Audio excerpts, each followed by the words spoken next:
Hello guys, I'm taking you for a ride today. I wanted to share a little bit about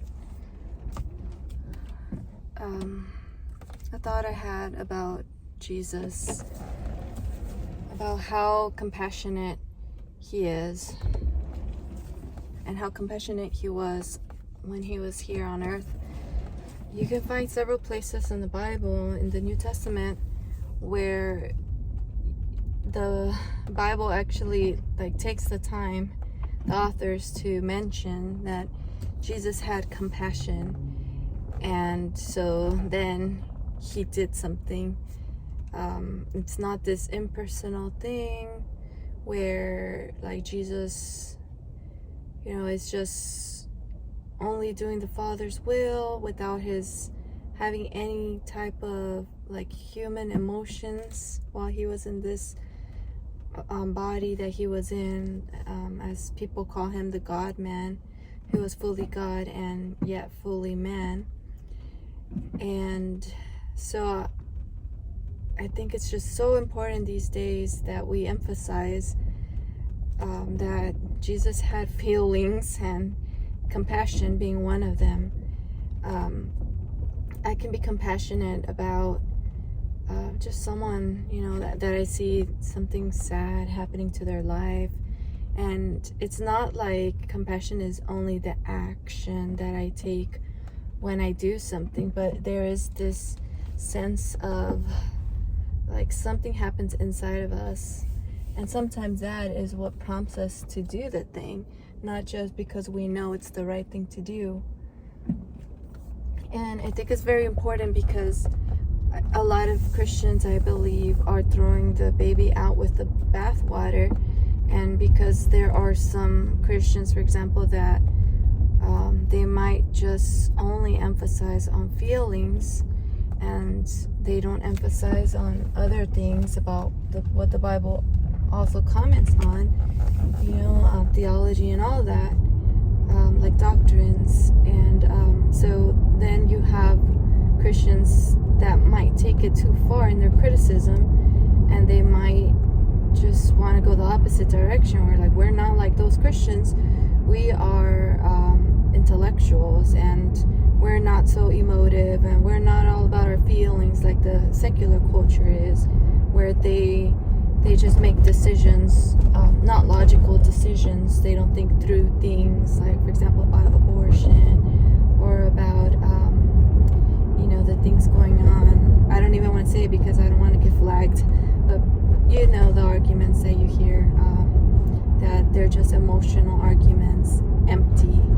And I think that's a really sad place for Christians to land, just because there may be the situation where that is happening in the secular culture.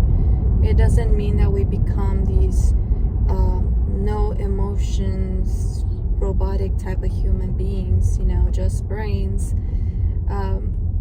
We need to acknowledge that Jesus did experience these feelings, and if he experienced them as a God-man, then we definitely, as just man, or just like women, men, right? We're definitely going to experience these feelings.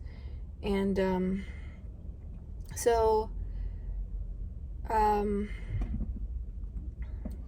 wanted to say that we should follow after Jesus' example about being compassionate to other people. I'm just going to park over here so I can finish my thought. So I wanted to encourage you to be looking for ways for us to be compassionate as well. You might feel that you're really frustrated by something, and but that's not Christ-like. We can't just be super frustrated at people and situations. We need to actually be compassionate and think about people in the way that Jesus did. I mean, Jesus was frustrated with people's lack of faith, right, at times, but at the same time, he met them where they were at. And in the same sense, we need to be compassionate about other people. We may feel frustrated, like we prefer that they weren't a certain way, they'd stop saying certain things and all of that. But we need to just see them in their humanity and recognize that God is at work in their life. And we need to be compassionate, and do our best to be patient, loving, and not like react to in our frustration in a sinful way. Because however Jesus responded to other people, if even if we said the same exact phrase that Jesus did, our hearts may say it in a sinful way, as opposed to Jesus, who never sinned. I also wanted to point out that sometimes, so Jesus would see someone that was ill, and he would feel compassion, and then he would heal them. And I think that sometimes the Christian community can be too strict when it comes to people that are dealing with mental health issues, and even just other things not related to the mind, other conditions. And there are even like certain one religion that I can think of that is opposed to any medical treatment. And going back to like the Christian community,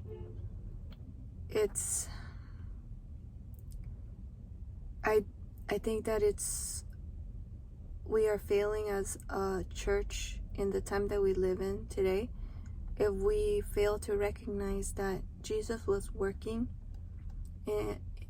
when during his time here on earth. But also when we read the Old Testament, God was working with the people in the specific time in history that they lived in. And so, Jesus' way of healing people, he had a purpose for healing. He was fulfilling the prophecies that pointed towards him being the Messiah. And we see it in parts where it says no one else could do what you do if God wasn't with him. You can find that in the Gospels, I believe. So there was a purpose for these miracles, but still, when we try to put these rules on people today, and we try to secularize the medical field, then that's just our folly as Christians, because it's unfortunate that we tend to separate and give the glory and credit to man for all the medicine breakthroughs. Nothing that mankind has been able to do has been apart from God enabling them to do it in the first place, giving us the breath, designing us in such a way that we can create and invent things resembling him, our creator. And so including medicine, the medical field, that all comes from him as well. He deserves all the glory for giving mankind the ability to discover these breakthroughs in the medical field. And so Jesus, in the time that a lot of people were living, in that time there were no medical breakthroughs as we have them today. And so Jesus, miraculously healed them. And there was a reason why he chose that time in history as opposed to now, right? But now we have so many different things that can help us with our ailments. And every single time that these medicines help us, we should be thankful to God, because it is because of him that they exist in the first place. And when they are done in a responsible way, with a doctor checking in on you, adjusting, making adjustments as needed. If something's not working, okay, working with the doctor, you can get to a place where you can recover from some of these ailments, or at least be helped a little bit in them. And of course, these things can be abused in the medical field. If you have a greedy doctor that doesn't care about you and just wants to keep you, coming back, or someone that's irresponsible, things like that can happen. But at the end of the day, don't give man the credit for something that God deserves the glory for. And including when you take these medicines and everything is done in the right manner, then you thank God for them, and you acknowledge that God is using that to heal you, and you are led by Him. He might be leading you to take certain medications for a certain time, and then maybe He's going to work with you to fix the other things that are happening that you can improve on. And so it's a journey with God, even if you're taking medication. So if God were to heal you miraculously, and He can, if that is His will, and He gets the glory. But if God chooses to work with us in this time of history and lead you towards a resource that is available to us that wasn't in those days, back in those days in history, with the church where He was the early church, then that's also a way that God is healing in His church, His people. And don't take medicine for granted. Give God the glory and recognize, God, thank you so much for even allowing me to live in a country where this is available to me. Thank you, God, that that you're using this and you are helping me to get to a better place.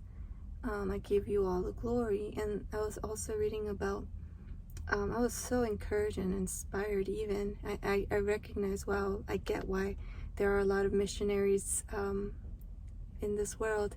Just reading about how there are a lot of, for example,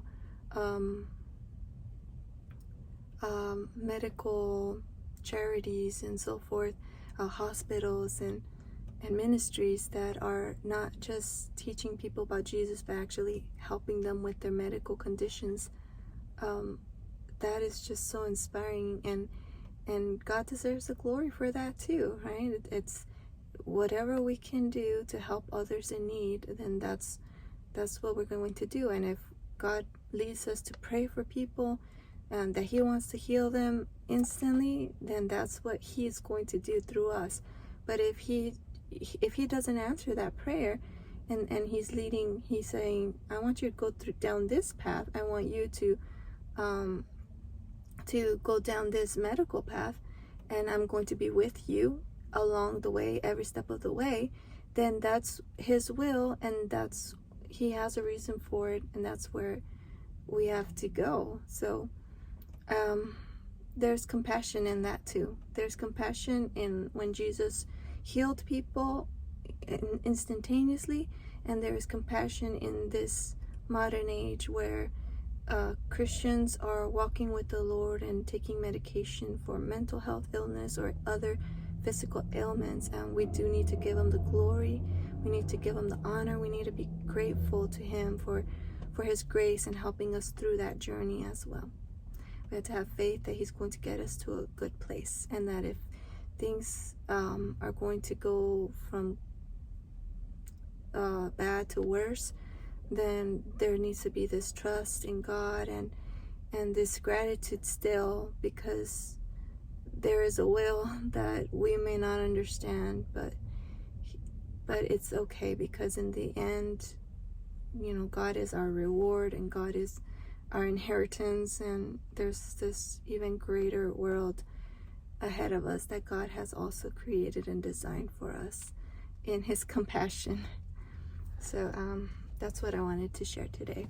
I'll talk to you on the next video. Bye.